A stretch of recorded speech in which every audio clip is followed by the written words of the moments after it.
On this week's episode of Let's Talk About It, we're going to talk about the Academy Award nominated movie, The Marriage Story. We're going to talk about the director's choices, some of the beautiful shots, and so many other aspects of the movie. In our relationship section, we're going to talk about divorce and the myth of it being just an isolated incident. You're here. You've joined us. Now let's talk about it.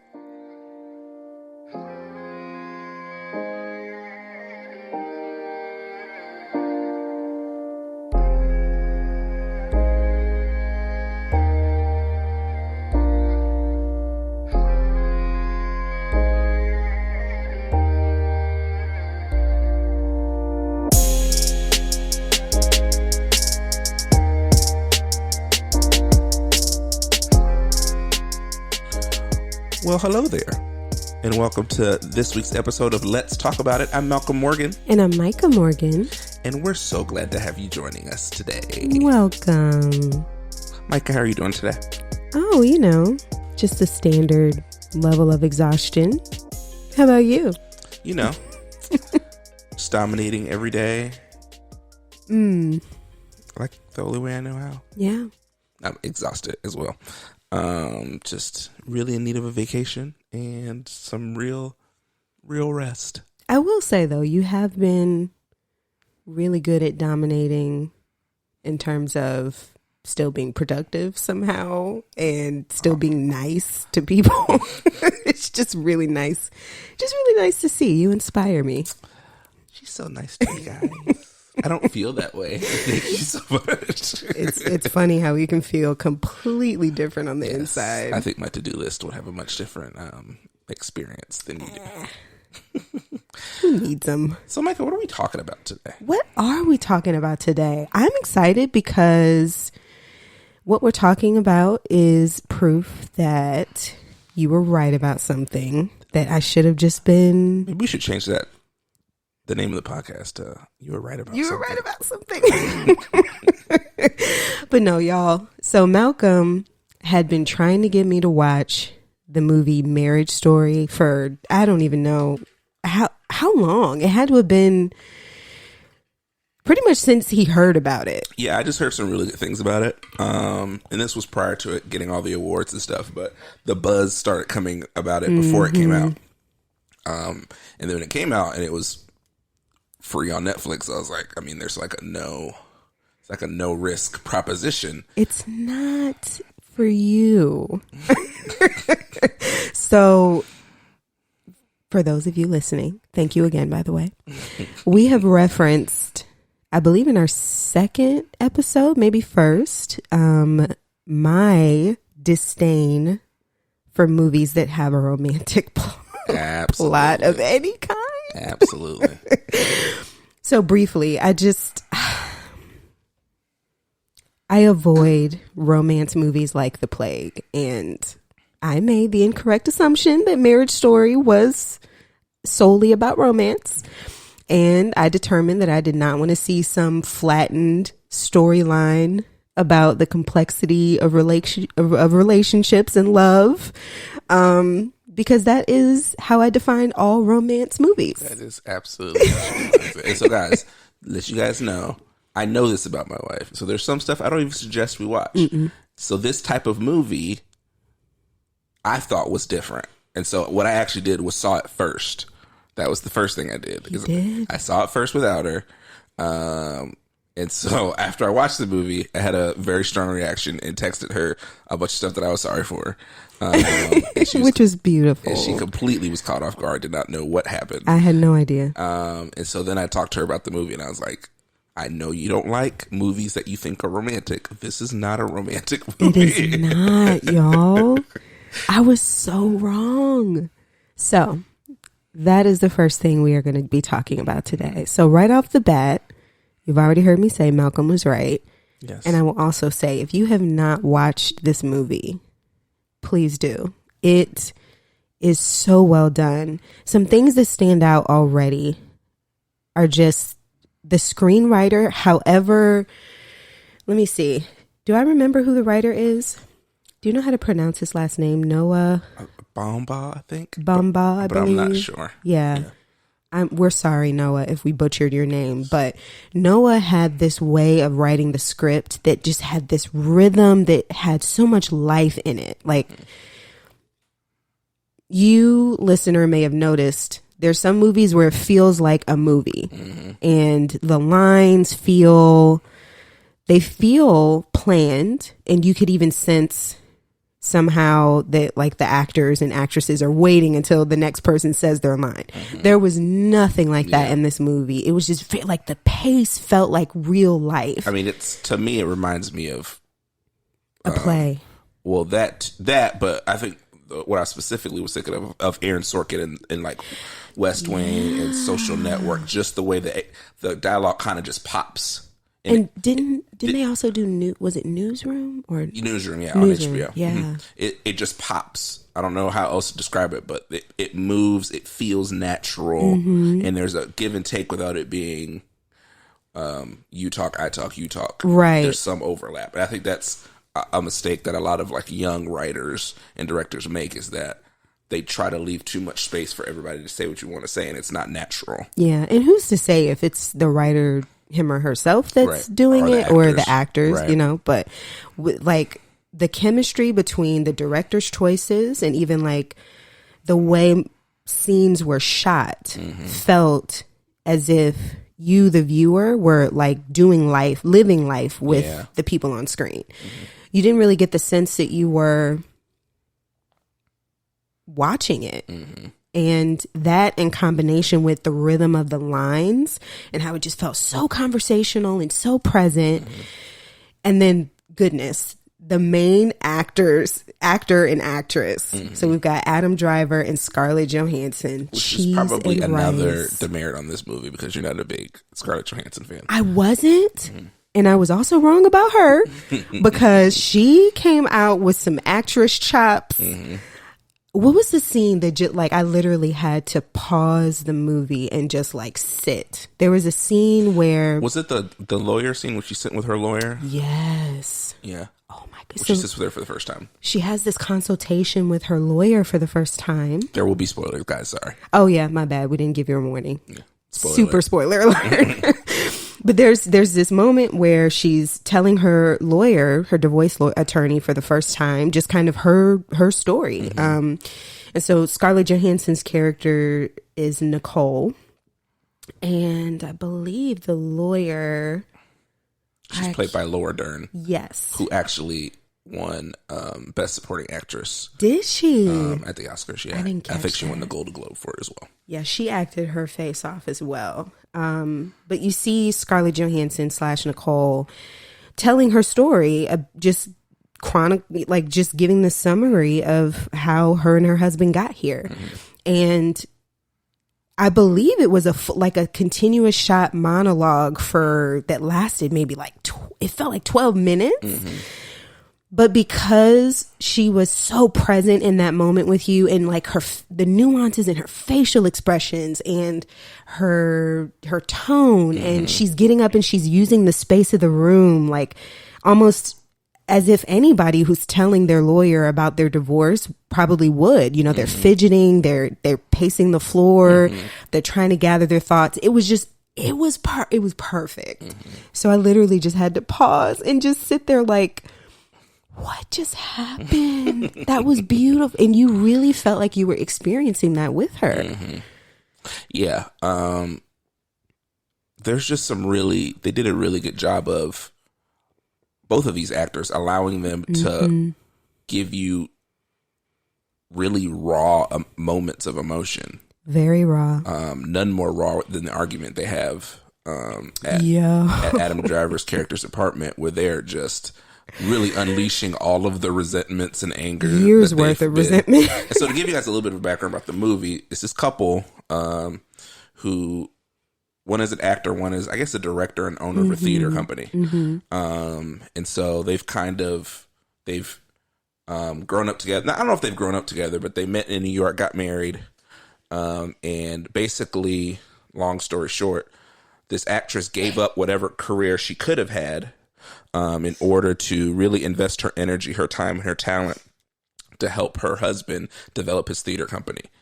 Every ounce of money they make goes back to the theater company. Everything that she does is for the company. Everything that he does is for the company. And so what you really find is that Scarlett Johansson's character starts to lose herself, forget what she wants, and not even realize what she wants, because all of her focus is to helping her husband. And so you see in this culminating scene in this apartment where all of the things that they've been avoiding talking about, you know, when they initially start the divorce proceedings, they want it to be amicable. They want to figure it all outside of court. But she still feels stifled. And in this moment, everything comes out. All of the anger, all the frustrations, all the things that they did wrong. And it comes out in a really raw and authentic way where they even say things that, you know, anybody that's had an argument, you say things that you don't mean, or you say things that you shouldn't say. You should never say those things. I mean, one time he says, I wish you were dead. Yikes. Like, I want our son to be okay, but I just wish that you were dead so I don't have to talk to you or see you or know you anymore. And it's like cheese and rice. I think we've all had maybe it's not exactly that moment, but where you say something and you're like, man, that was really harsh. And yikes. But then what does she come back with? She says something to the effect of, I can't believe that I have to know you for the rest of my life. Oh my gosh. And when she said that, I was like, yo, because they have a kid together. Yeah. They have this wonderful son. He's just adorable. And she's right. Like, they in this moment are realizing that they aren't committed to this relationship the same way anymore, romantically at least. And she says what so many people feel, which is, I have to be intertwined with you until I die. Yeah. And that's just raw, and it's true. Yeah. And what's beautiful for me is the way that this very aggressive argument ends is with the husband crumbling to the floor and Nicole, you know, Scarlett Johansson's character, coming over to console him. And her body language communicates, at least the way I interpreted it, that there was this reluctance to console him, but almost as if she couldn't help it. Yeah. Like, they've been connected for so long and so intimately that even in this moment where they are rupturing in the rawest sense, it felt like she had no choice but to come toward him. Yeah. And like, even now I'm sitting here and I'm like, what in the, how do several people come together and create a moment like that communicates such rawness about relationships? It was, I'm sorry, y'all. This movie is it's at the top of my list of like favorite movies now. It's so well done. Wow. So we should watch it again. We should. And you guys, we're giving you this review off of one watch, by the way. Was it just one? I've watched it twice, but you've only watched it once. Oh. Yeah. I think that goes into one of the big themes of the movie is control, because one of the things, what's Adam Driver's character's name? Charlie Barber. What Charlie really struggles with is he's trying to maintain, even at a base level, whatever their life or lifestyle was like before. So that's right. So as they separate, Nicole moves to Los Angeles to film a television show, which is an opportunity that she never would have had before. So a little backstory: before they got married, she was in a really popular teen movie that kind of put her on the map, and she laid all of that to the side to be with Charlie, to have their son and to work for his theater company. So now that they're getting a divorce, she's able to pursue this other television project on the side, and move to Los Angeles, where she's originally from. It's where her mom is where her family is. And so she goes out there with Charlie. And originally when they had the conversation, or it's not with Charlie, I forgot what their son's name is. Henry. Goes out there with Henry. And so the original time they had the conversation, it was about, she's just going to go do this project. And when it's done, she's going to bring Henry back. But when she gets there, and maybe even before that, we don't get that much backstory. She decides that she wants to stay out there. Her family's out there. But Charlie is almost hell bent on, even if we're not going to be together, like, We need to go back to New York. We need to go back. And like even talking about money from her show being poured back into the show, back into the theater company. So it's like this, he desperately wants to maintain this lifestyle and this family system that he's created. But it's the thing that's stifling his wife. Yeah. And for me, it raises questions about, you know, if we're wondering what statements maybe the writer and the director are trying to make about marriage. I wonder if the movie explores to what extent individuals in a couple maintain a sense of self and like what feels solid to them and what feels familiar. To what extent they do that and sacrifice or merge or share other elements of themselves. And so you see, for example, Nicole or Scarlett Johansson's character, she was willing to give up elements of her career or what she thought were markers of success, you know, which I think would have been doing this show, kind of moving from the stage play arena back into television. But the thing that solidified for her that this marriage wasn't working anymore was that she felt like Charlie was asking her to give up her emotional, like I don't know if it was the freedom to feel differently than him. I don't know. What do you think? Well, I think there's the thing that I thought of is that you hear that saying, what's yours is mine and what's mine is mine. So like there was nothing that was uniquely hers. Yeah. Everything just absorbed into Charlie. Yeah. There was nothing that she could call her. Even the theater company, even though she was a part of it, it's still Charlie's. Yeah. So I don't know. I can't remember if she said this in the movie, but she just felt like everything kind of revolved around him and what he was doing. And there was no room for anything else. Anything else that did happen was funneled back. Any other money, income, funneled back. Everything funnels back into what he's doing. Yeah. And so it actually goes back to, I believe when she kind of breaks down his family or his kind of the things that she likes about him is that he could make anybody feel like family. Oh, she did say that in her letter. That was beautiful. So everybody in their orbit, like everybody part of this company wasn't just a person, an actor. They were part of the family. Yeah. But the byproduct of that is that family means something different when everybody is a part of the family. It's not, everybody doesn't necessarily have their own individuality, their own wants and desires. All of us are family as much as we are a part of this whole, and all fighting for the same goal. Yeah. And so you kind of see how she would begin to feel muted. And the director did some really fun things as he was shooting moments where she shared space with him. You could actually see how the camera shots would revolve around him. So for one example that comes to mind is where Charlie, he actually comes to visit Nicole's mom's house. And I want to say it's the same day that she serves or her sister serves him the divorce papers.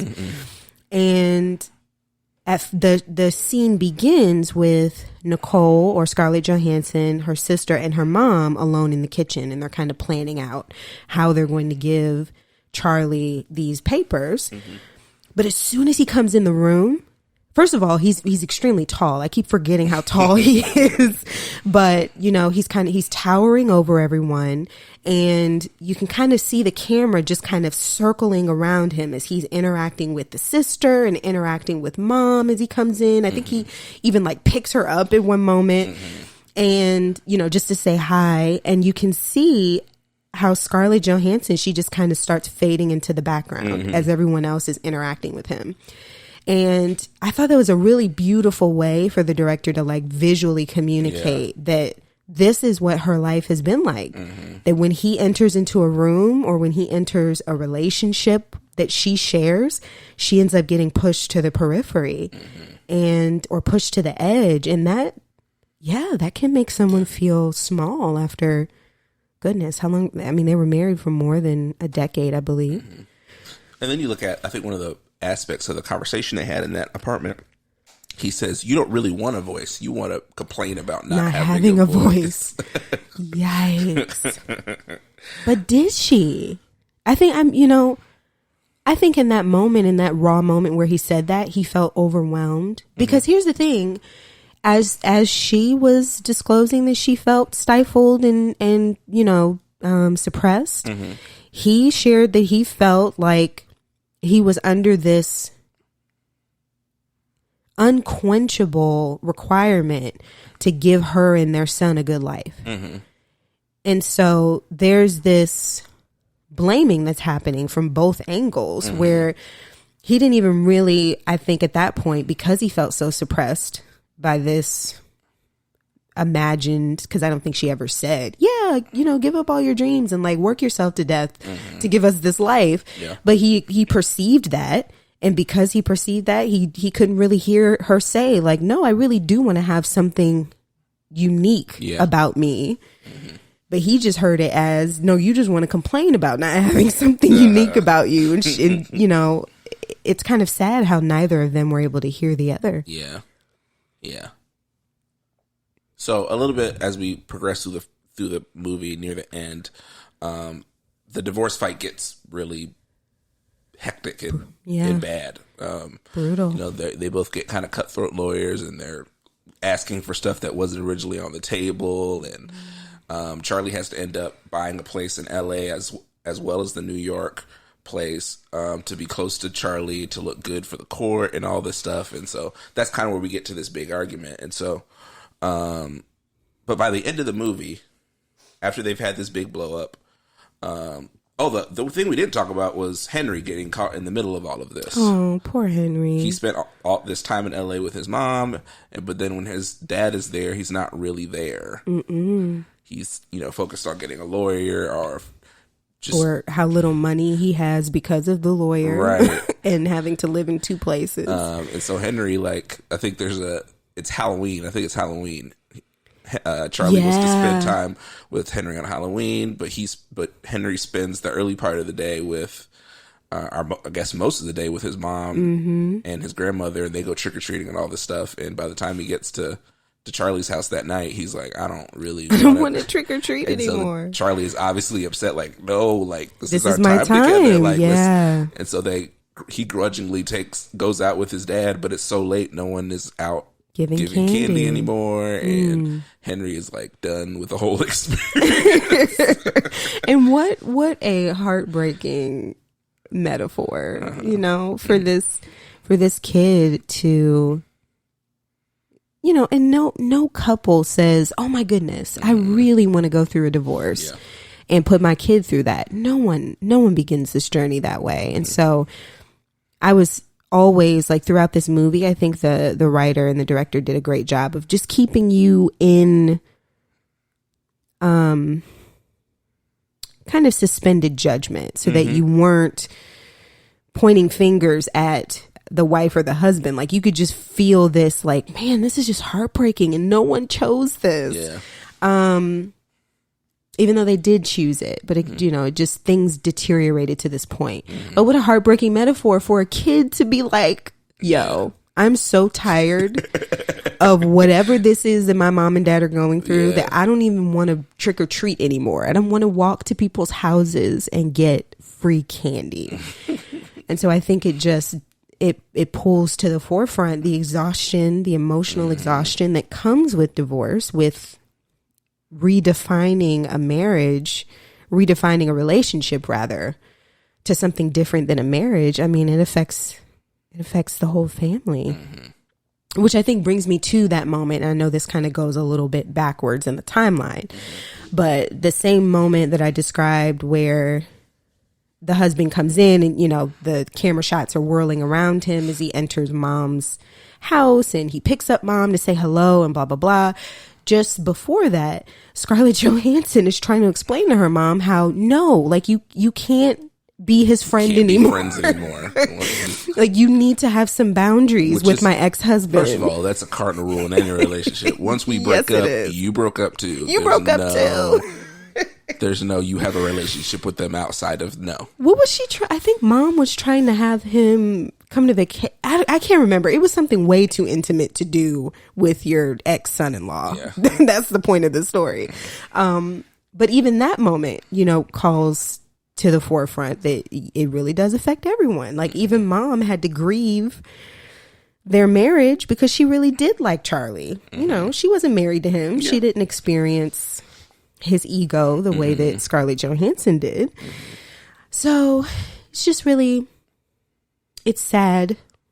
Of course, divorce is by default sad, but this movie helps you see the layering and the complexity of divorce. Yeah.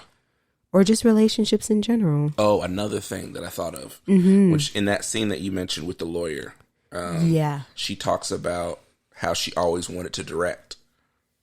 Oh, that's right. And Charlie would never let her direct. Charlie would always say the next one, the next one, the next one. And it never, and that's another microcosm of the problem is that he would think that him saying the next time and just keep pushing down the road that they've talked about it. But he said, she's like, we never even talked about it.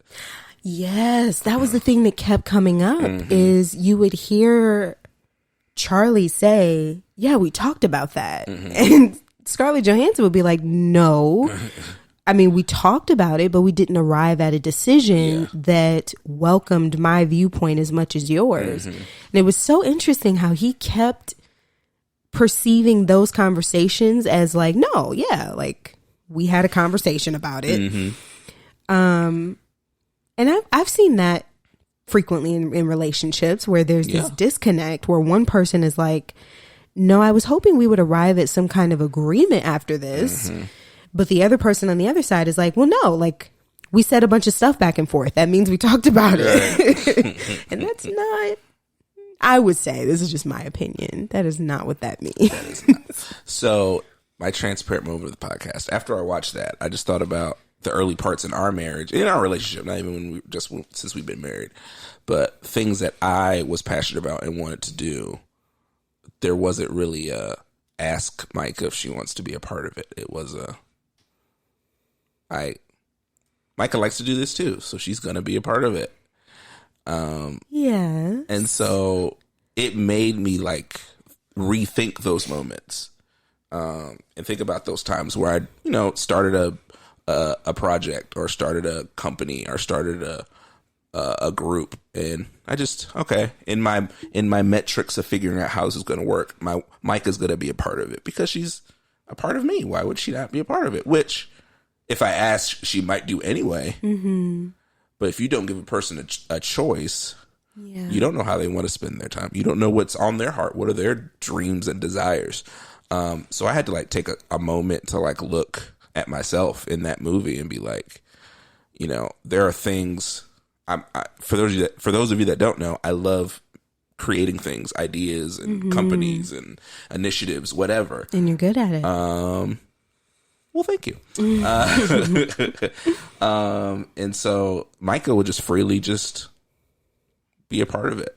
And I think for a while I took advantage of that. So after seeing that movie, I was like very intentional about reaching out to her and kind of explaining to her what I was feeling in that moment after seeing the movie, and really apologizing to her for taking away her ability to choose and not giving as much breath and air to what she wanted to do, but always in my calculus of what I was doing, assuming that, Michael will just be a part of it. It was, as you mentioned earlier, it caught me off guard when you did share with me what you were thinking, because I didn't know, y'all, that he was watching the movie. So, but it really did, it just really made me feel loved and respected. And to be honest, I didn't have any resentment before that moment. Like, in my mind, we're married, and, you know, those were areas where we had shared interests, and yeah, of course I'm going to jump in.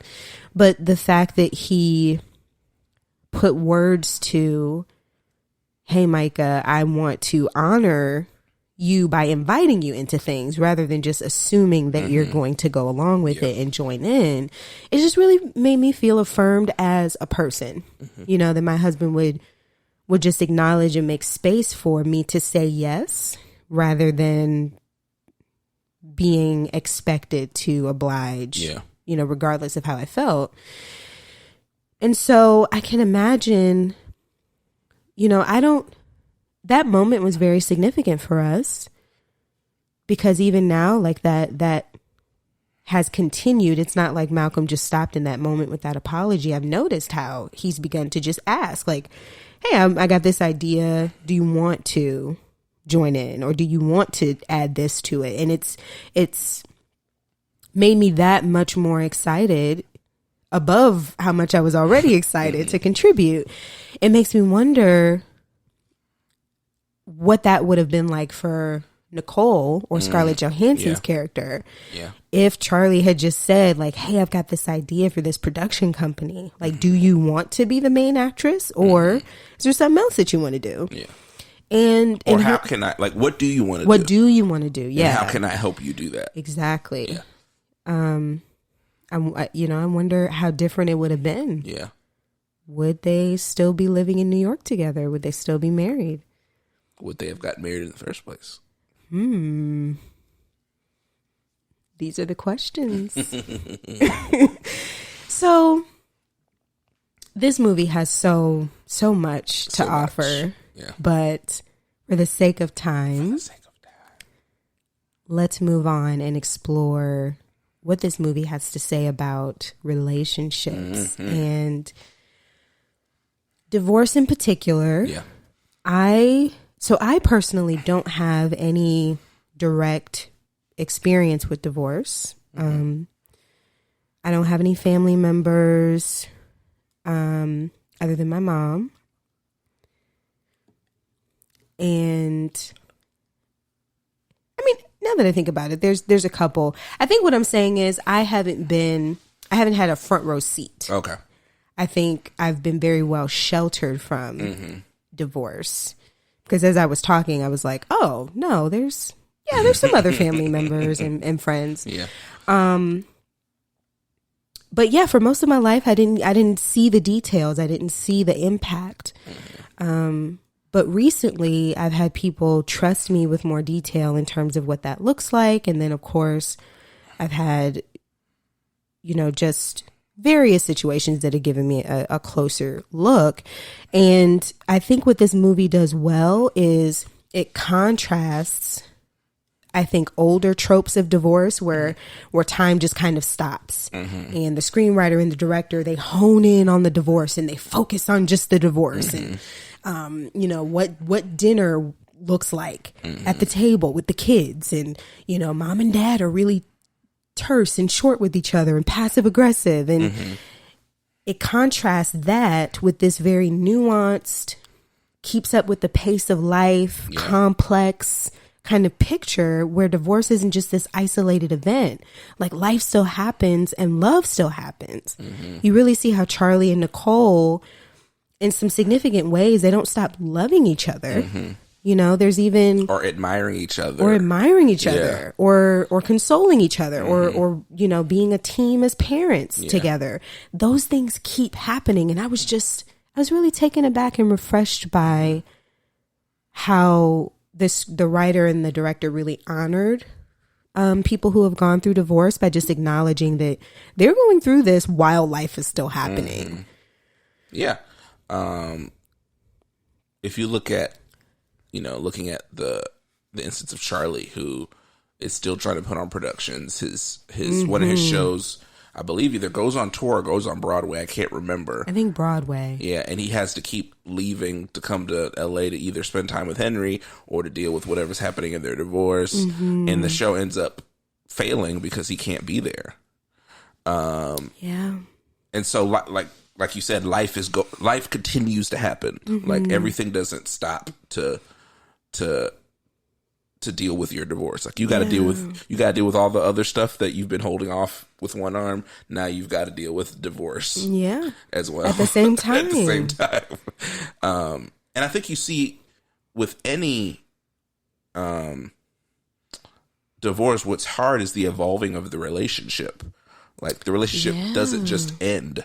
It doesn't. You're like Nicole said, you're still connected, especially when you have kids. You're definitely connected for the rest of your life. For the rest of your life. You're going to be at weddings, graduations, unfortunately funerals. Mm-hmm. You're going to see each other, and the feelings don't go away. Like you talked about, they still love each other. They still admire each other. They still want to know how each other is doing. Yeah. None of that is just severed when you decide to get a divorce. And I think there was this really beautiful moment at the end where that is demonstrated. I know we're slipping back into our entertainment. Yeah. Well, segment. We did this on purpose. Yeah, the whole episode is about this movie. But there's a moment at the end where, I think it's another Halloween, isn't it? Several years later, and Nicole. Oh yeah, it is at the end of the movie. Yeah, mm-hmm. Nicole has a boyfriend, has a beau, and I believe Charlie comes to Nicole's house to pick up Henry, their son. And there's some beautiful moments in the house. I won't get to those, but at the she talks about she's directing now. Yep, she's directing. And what happens when he goes upstairs? When he goes upstairs, they're all getting ready to get ready to get dressed to go out that night, and they all go into the Nicole's mother, her boyfriend, and Nicole all go into different rooms to get dressed, and Charlie is standing in the hallway. Yes. And so as he's standing in the hallway, he looks over, and Henry is trying to read something in the bedroom. Oh. And I don't know how old he is, but he can barely read. Yeah. And so he's trying to read it, and Charlie comes in and kind of listens. It's like, well, what are you reading?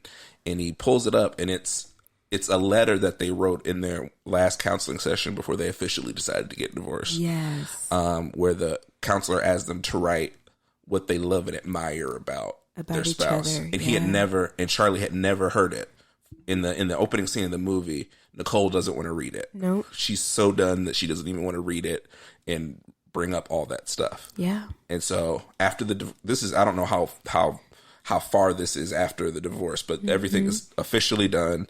Henry's trying to read this letter, and Charlie comes in and catches him, and then Charlie starts reading it. And then you just watch him break down as he starts to see the love and admiration his now ex-wife had for him in that moment. And still has. And she walks in as well as he's reading it. Exactly. She walks in as he's reading it, and she just stands in the doorway and allows him to finish. And I think there's just this very subtle nod after he finishes, and he's crying and we're crying.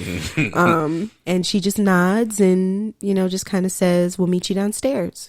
Almost as if, yes, what you just read is still a part of life. I'm not going to skip a beat. I'm just going to acknowledge it because it's still happening, and now we're going to go do trick or treat with our kid.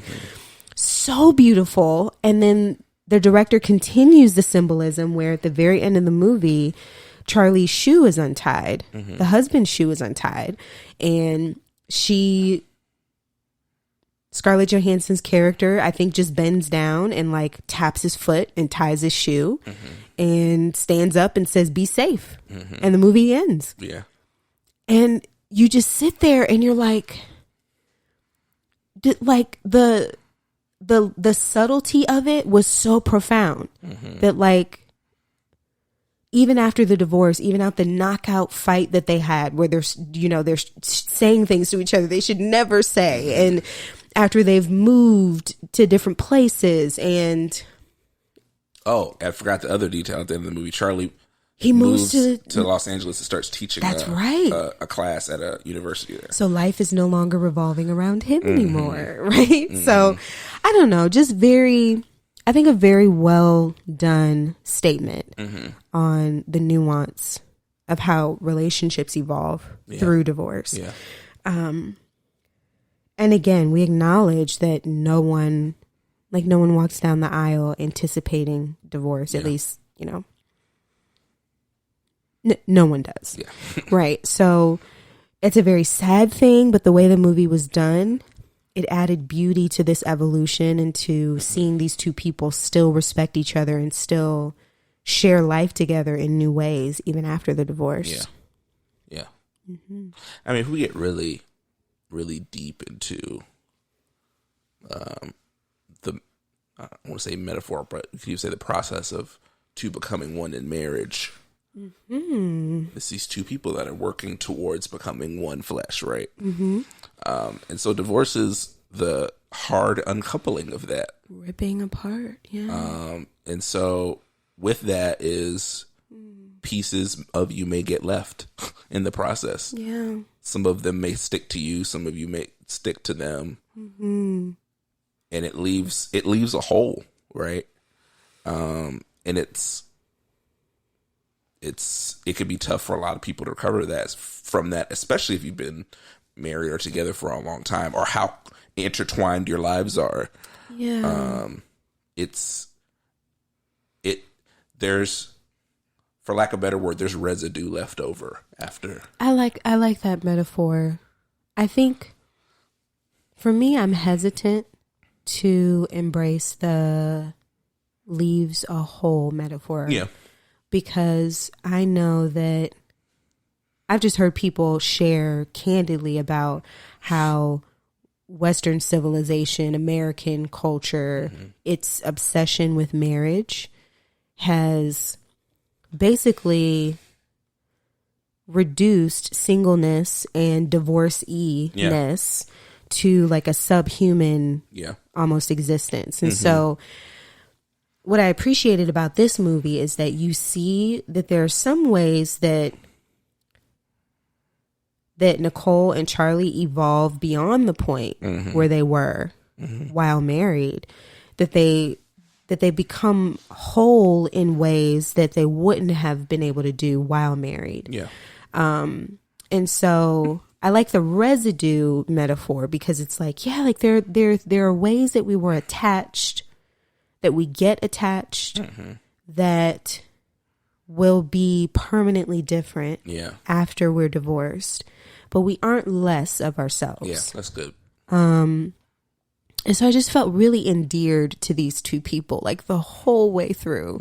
And you know me, like if I smell a whiff of flattening of a character or a cheesy metaphor that a character's, trying to communicate in their subplot, I will disengage from a character so quick. Absolutely. Micah's quick to turn on somebody.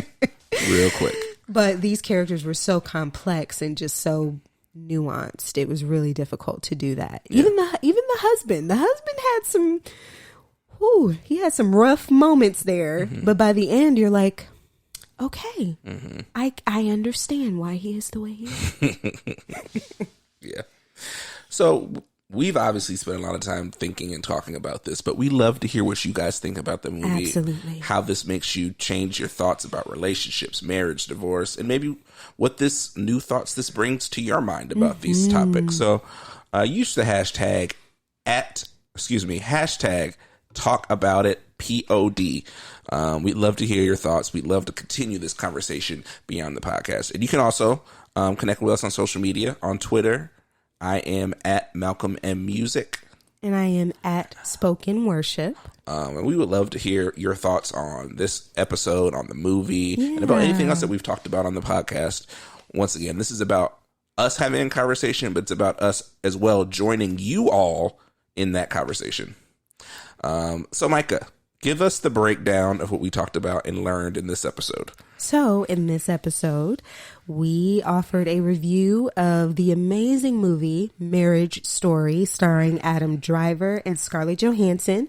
Please go watch it. It is a masterpiece of script writing, directing, and acting. You will enjoy it. And if you're like me and you don't like romance in movies and cinema, you will be fine. We are safe. This is not a romance. And we ended with a hodgepodge of what does this movie have to say about relationships and divorce and what relationships look like as a result of divorce, what people look like as a result of divorce. So we really hope that you enjoyed, and please continue talking about it with us. We'll see you soon. Yep. Thanks for listening to Let's Talk About It. I'm Malcolm Morgan. And I'm Micah Morgan. We'll hope to talk to you guys soon.